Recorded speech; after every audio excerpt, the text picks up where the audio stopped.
No contraponto de hoje, o nosso senador Paulo Paim. Muito bom dia, senador. Bom dia, Vanessa. Bom dia, Fábio. Uma satisfação estar falando no contraponto de uns temas que eu entendo fundamental na conjuntura, mas no caso aqui hoje, principalmente para idoso, aposentado, pensionistas, aqueles que são mais vulneráveis, né, que é a minha área de atuação no próprio Congresso. Sim, então, senador, a gente queria saber um pouquinho, né, os ouvintes aqui da Rádio Com, do que se trata o 14º salário e quem ele vai beneficiar, e também qual o efeito que ele faria aí na nossa economia, já que nós estamos num momento bem complicado, né, por conta da pandemia. Como surgiu a proposta do 14º salário? Veja, Vanessa e Fábio, essa é uma proposta que ela surge de iniciativa popular. Ela veio de São Paulo para Brasília. Num primeiro momento, ela começou com 40 mil assinaturas, né? Para a emenda popular, que seria 20 mil. Ela já inicia com 40. Hoje ela está com mais de 300, 400 mil pessoas que continuam mandando assinatura para São Paulo, e São Paulo remete para mim, para o Congresso. O projeto da emenda essa popular, que é possível, né? Que como eu presido a Comissão de Direitos Humanos e Legislação Participativa, a emenda popular vem para mim, para minhas mãos, porque eu sou presidente da comissão, a CDH, né? Comissão de Direitos Humanos, e eu posso avocar a relatoria ou distribuir para alguém. Como nós não estamos mais, infelizmente, provavelmente até o fim do ano, não teremos reunião presencial, eu acabo, a maioria dos projetos, avocando para mim e dou o relato, enfim, dou o parecer final. E foi o que eu fiz. Eu aprovei a proposta, eu aprovei na minha concepção, né? Porque não dá para se meter ao plenário porque não tem presença. Fiz o projeto, dei o parecer favorável, transformei, no caso, a emenda popular em projeto, dei parecer favorável, na comissão não tem como tramitar, daí eu remeti direto ao plenário. Então, ele está, nesse momento, só para dar para onde vai o projeto, teria que ir pelas comissões e para o plenário. Então, nesse caso, eu remeti diretamente ao plenário, fiz um requerimento ao presidente da casa, pedindo para ele pautar com a devida justificativa, né? E aí eu já falo agora da justificativa. O projeto, ele interessa diretamente a 35 milhões de aposentados e pensionistas do INSS, né, a nossa Previdência. Em torno de 80% ganham o salário mínimo.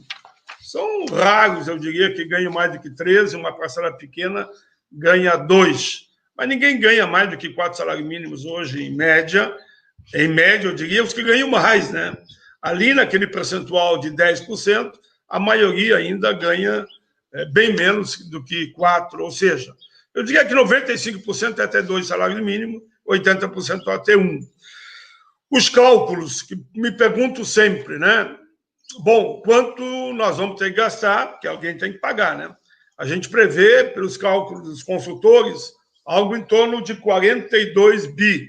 42 bi, você beneficiaria esses 35 milhões, mas o relator de plenário, ele pode dar um teto, né? O relator de plenário pode dizer, olha, não vai ser para quem ganha mais do que 3, por exemplo, mais do que 3 salários mínimos. Ou pode ser de 2, não é eu que decido aí. Daí o plenário. Eu dei o parecer 14º para todos aqueles que estão no regime geral da Previdência, que, eu repito, o teto fica entre 13 e 4 salários mínimos hoje devido à realidade, que o salário mínimo teve aumentos reais, mas o aposentado não teve. O aposentado só teve o reajuste pela inflação. A pergunta 2 que me vem sempre, eu estou aqui de tanta entrevista que eu dou, eu vou já encaminhando, e vocês podem fazer outras perguntas. Muito bem, de onde vem o dinheiro, então? O dinheiro vem, que nós aprovamos a PEC número 10, que autoriza o Executivo a apresentar, aportar moeda, porque nós temos um estado de guerra, que é agora enfrentando aí, claro, o inimigo invisível, que é o Covid-19, essa pandemia. Então, falta de dinheiro não é. Tem que haver vontade política de fazer acontecer. Só como exemplo, os Estados Unidos prevê um investimento de moeda nova no mercado de 7 trilhões de dólares. E aqui no Brasil daria mais ou menos 7 trilhões de dólares, aqui está mais que 5 por 1, né? Vamos dizer, 7 vezes 5, 35, aqui daria 35 trilhões de reais, né? 35 trilhões de reais. Se fosse comparar, investir a mesma coisa. Claro, Estados Unidos, nós somos nós, né? Ninguém está pensando em investir isso. Mas aqui no Brasil, ninguém sai dessa pandemia se não investir em torno aí, no fim, em torno de 10 tri de reais. Já, por exemplo, os bancos receberam 1 trilhão e 200, se tiver depois mais um reforço. Uns 2 trilhões e meio já foi usado. Ora, essa crise não termina agora. Essa crise vai continuar o ano que vem, independente da pandemia. Talvez o próprio reflexo da pandemia o ano que vem. Eu espero que a gente tenha vacina aí entre dezembro e janeiro, né?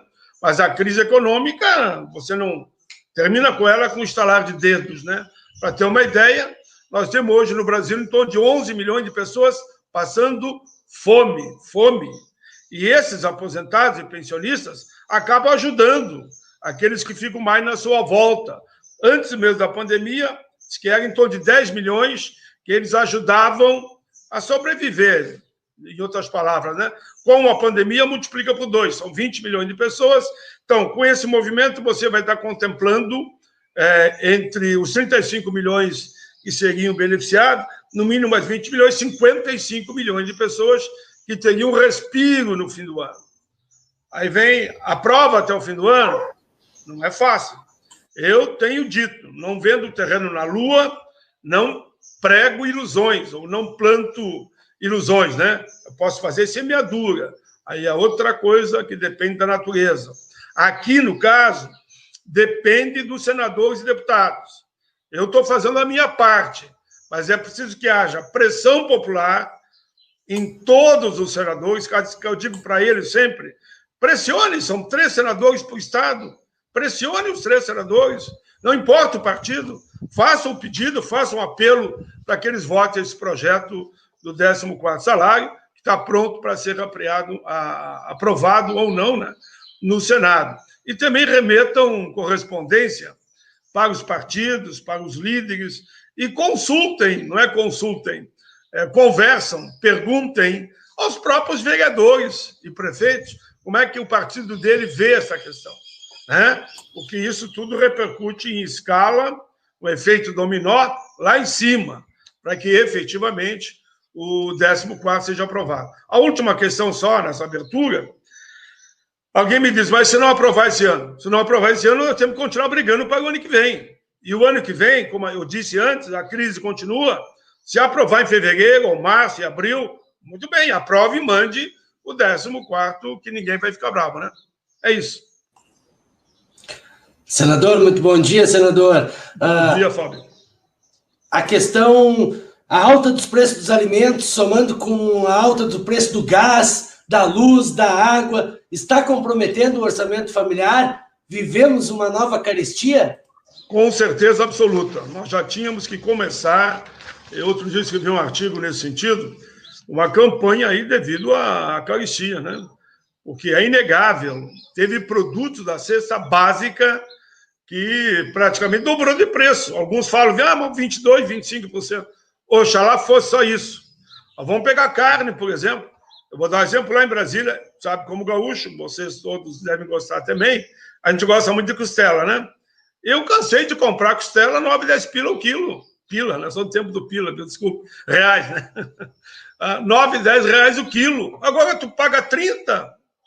Uma costela mais ou menos boa, ou é 20 e poucos reais, quase 30, né? É fato real. O próprio frango subiu, óleo subiu, o arroz virou. Tem até uma piada, né? O cara chegou lá no churrascaria e vem o garçom oferecer a picanha. E ele responde, não, filho, eu recebi meu pagamento hoje, eu vou comer um arroz. Para tu ver. Claro que está nas internet isso da vida, né? Mas o arroz disparou, né? É 3 vezes mais o preço que era antes um saquinho de 5 quilos, né?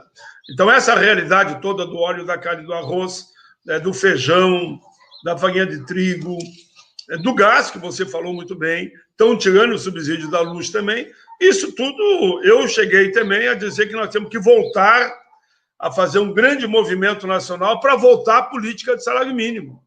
Ora, o salário mínimo, com a inflação mais PIB, que é uma proposta que eu viajei o Brasil todo, construímos, e, enfim, deu certo, foi aprovado no Congresso. Quando eu cheguei lá na Constituinte, o salário mínimo valia $60. Não nego que teve episódio na história que eu vou repetir aqui. No governo do Collor, eu fiz greve de fome e conseguimos um abono de emergência no salário mínimo, que deu uma melhorada, mas foi um abono, né? Pois bem, no governo do Fernando Henrique, eu defendi a tese dos $100. Aí um dia, Fernando Henrique me encontra e me diz, o ex-presidente, naturalmente, com respeito que todos me merecem, contente agora, Paim. Eu digo, por quê, presidente? Ué, tá aí os 100 pains. Como 100 pains? Os $100, que vive dia e noite falando lá. Pois bem, e depois, dali para frente, nós avançamos, construímos a proposta de inflação mais PIB, todo ano, né? Aumento real, e o salário mínimo sai, então, de 100 para $350. Infelizmente, o governo atual revogou essa política, e o salário mínimo já está menos que $200. Então, o custo de vida aumentando, o salário mínimo diminuindo, é uma conta que não fecha.